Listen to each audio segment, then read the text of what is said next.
आज Sarvaiya higher secondary school में जनजातीय गौरव दिवस पर महान स्वतंत्रता संग्राम सेनानी भगवान बिरसा मुंडा की जयंती उन्हें पुष्पांजलि अर्पित कर मनाई गई। जनपद सीओ दीपा कोटस्थाने ने भगवान बिरसा मुंडा के द्वारा अंग्रेजों के खिलाफ किए गए विद्रोह के बारे में विद्यालय के बच्चों को बताया और कहा कि भगवान बिरसा मुंडा मात्र 25 वर्ष की उम्र में देश के लिए शहीद हो गए। Block officer BPO Umashankar Tiwari ji ने भी भगवान बिरसा मुंडा को पुष्पांजलि अर्पित कर उन्हें श्रद्धांजलि अर्पित की। राष्ट्रीय स्वयंसेवक संघ के रामचंद्र गुप्ता ने बताया कि भगवान बिरसा मुंडा ने ईसाई मिशनरियों के द्वारा चलाए जा रहे धर्मांतरण का विरोध किया था और अपनी जान देकर भी अपने धर्म और देश की रक्षा की थी। आज के हमारे युवाओं को उनसे प्रेरणा लेनी चाहिए। इस अवसर पर प्रमुख रूप से जनपद CO Deepa Kotasthane, VPO Umashankar Tiwari, RSS के लौकुशनगर जिला प्रचारक रामचंद्र गुप्ता, विद्यालय के सभी शिक्षक एवं विद्यार्थी मौजूद रहे। रिपोर्ट जनतावाणी।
शिक्षा का ज्ञान नहीं था,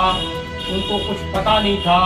धर्म के विषय में, संस्कृति के विषय में। उस क्षेत्र में ईसाई मिशनरियों ने अंग्रेजी शासन के समानांतर लगातार धर्मांतरण का काम प्रारंभ किया और ऐसे अशिक्षित परिवार के भगवान बिरसा मुंडा के पिता को भी अपने प्रभाव में ले लिया। चाईबासा चर्च में इनकी शिक्षा प्रारंभ हुई। प्रारंभिक शिक्षा इनकी चाईबासा चर्च में हुई और 20 वर्ष की आयु में जब ये पहुंचे और कुछ समझदार हुए तो 20 वर्ष की आयु में इन्होंने देखा, अनुभव किया कि जल जंगल जमीन अंग्रेजी शासन हथिया रही है और ईसाई मिशनरी के जो वनवासी बंधु हैं, आदिवासी बंधु हैं मुंडा समाज के, उनको कुचलने का काम कर रही है, उनको प्रलोभन दे रही है। उनको कहते थे जैसे बीमारी हो गई या सर्प ने काट लिया या बाघ ने खा लिया, शेर ने खा लिया, बोले आप इस धर्म का पालन करते हैं इसलिए आपके साथ ऐसा हो रहा है। ऐसा उनको बरगला करके आप हमारे धर्म में आइए, हम आपको जो है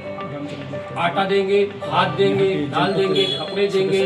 निःशुल्क सुविधाएं उपलब्ध कराएंगे, आप हमारे धर्म में आइए। ऐसा प्रलोभन देकर के जब ये काम चल रहा था लगातार, वैष्णव समय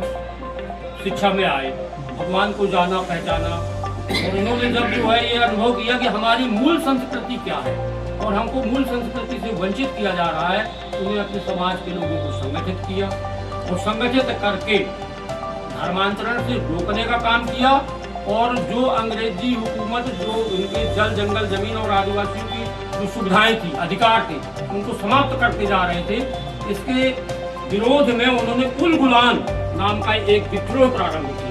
जो महाविद्रोह के नाम से जाना गया। धीरे धीरे जब समाज के लोगों को जो संगठित किया और उनको अपनी वास्तविक स्थिति बताई, हमारा धर्म क्या है, हमारी संस्कृति क्या है, हम किस भाव हमें कौन सी संस्कृति में जीना है, लोगों ने इनको अपना समर्थन प्रदान किया, उनकी बातों को माना, समझा और उनके बताए गए रास्ते का अनुकरण किया। खिदिये ने, इसको अपन गद्दार कहते हैं अपनी भाषा में, तो 500 रुपए के लालच में आकर के इनकी गिरफ्तारी और जब इनकी गिरफ्तारी हो